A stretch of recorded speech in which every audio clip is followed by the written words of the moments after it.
নমস্কার, তোমরা দেখছো তোমাদের ইউটিউব চ্যানেল অ্যাথলেটিক্স স্টাডি। আমি দীপেন্দু। আজকের এই ভিডিওতে তোমাদেরকে কি আপডেট দিই। এখানে বর্ডার সিকিউরিটি ফোর্স থেকে নতুন একটা নোটিফিকেশন রিলিজ করা হয়েছে। এই নোটিফিকেশনে কি বলা হচ্ছে সমস্ত কিছু আপডেট তোমরা পাবে। তো এই ভিডিওটা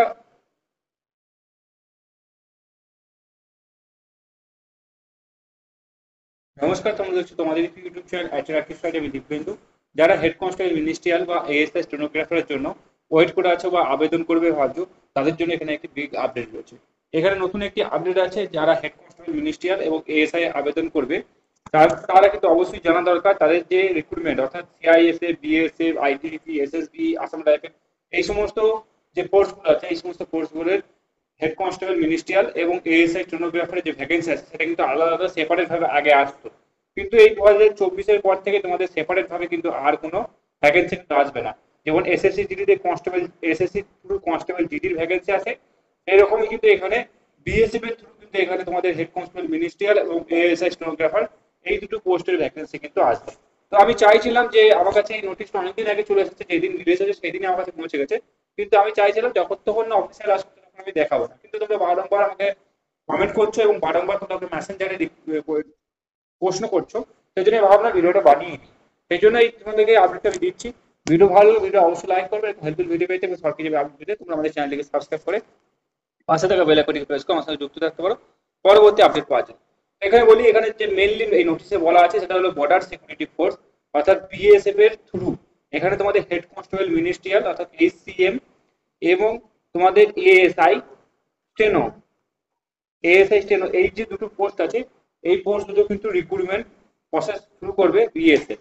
অর্থাৎ বিএসএফ কে দায়িত্ব দেওয়া হচ্ছে, নোডাল ফোর্স বানানো হয়েছে তোমাদের এই দুটো রিক্রুটমেন্ট করানোর জন্য। তোমরা জানো যে কনস্টেবল জিডির যে ভ্যাকেন্সি, সেই ভ্যাকেন্সি কিন্তু তোমাদের এসএসসি কন্ডাক্ট করায়, অর্থাৎ সাব সিলেকশন কমিশন কিন্তু এখানে এই কনস্টেবল জিডি ভ্যাকেন্সি কন্ডাক্ট করায়।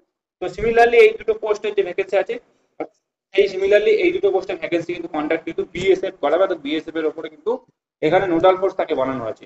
তো প্রিভিয়াসলি তোমরা দেখেছো যারা এসএসবি, আইটিবিপি এবং আসাম রাইফেল বা অন্যান্য যে ফোর্স গুলো আছে সেইগুলোতে হেড কনস্টেবল মিনিস্ট্রিয়ালের ভ্যাকেন্সি সেই ডিপার্টমেন্ট থেকেই বেরোয়। অর্থাৎ সিআইএসএফ এর সিআইএসএফ কিন্তু কন্ডাক্ট করায়, বিএসএফ এর বিএসএফ কন্ডাক্ট করায় এবং এসএসবি এসএসবি কিন্তু কন্ডাক্ট করায়। তো এখানে তোমাদের জন্য একটি সুযোগ কিন্তু রয়েছে। অর্থাৎ তোমরা বলতে পারো যে এখানে টোটাল এতগুলো পোস্টের ভ্যাকেন্সি আছে। তো ভ্যাকেন্সিটা হয়তো হিউজ আসবে, অর্থাৎ একটা টাইমে এতগুলো একসঙ্গে ভ্যাকেন্সি বেরোবে এএসআই স্টেনোগ্রাফার এবং হেড কনস্টেবল মিনিস্ট্রিয়ালে। কিন্তু যেটা প্রবলেম তোমাদের হবে বলে দিই ভাই, কেউ হয়তো মনে করো প্রথমে বিএসএফ, আগে যেটা হতো যে বিএসএফ হেড কনস্টেবল মিনিস্ট্রিয়ালে ভ্যাকেন্সি ফর্ম বেরিয়েছে, ফর্ম ভরলো, তারপরে এসএসবি হেড কনস্টেবল মিনিস্ট্রিয়ালে ফর্ম বেরিয়েছে, ফর্ম ভরলো।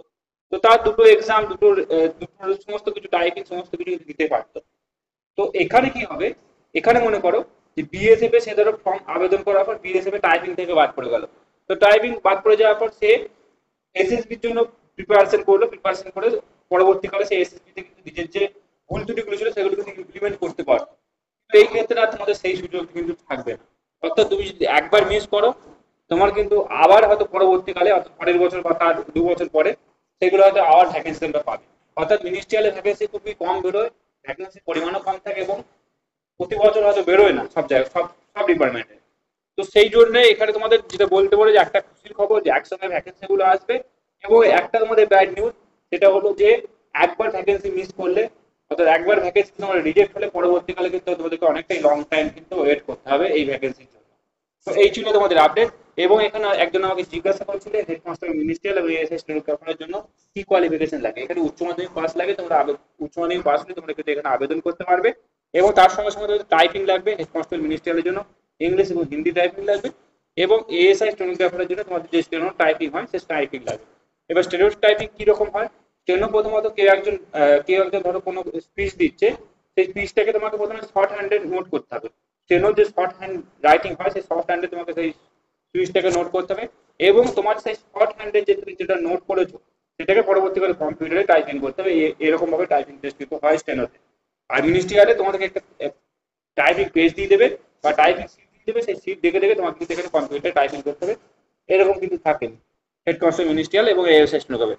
তো খুব শিগগিরই তোমরা এই বিএসএফ এর অফিসিয়াল ওয়েবসাইটের থ্রু কিন্তু আপডেট পেয়ে যাবে। অর্থাৎ খুব শিগগিরই এই যে এতগুলো ভ্যাকেন্সি অর্থাৎ এসএসবি, সিআইএসএফ, আইটিবি, সিআরপিএফ এবং বিএসএফ এর এবং আসাম রাইফেলের এই যে ভ্যাকেন্সি, এই ভ্যাকেন্সি কিন্তু খুবই শিগগিরই তোমরা বিএসএফ এর অফিসিয়াল ওয়েবসাইটে পেয়ে যাবে। যখনই অফিসিয়াল ওয়েবসাইটে নোটিফিকেশন আসবে তোমরা কিন্তু আমার চ্যানেলে শুধু আপডেট পেয়ে যাবে।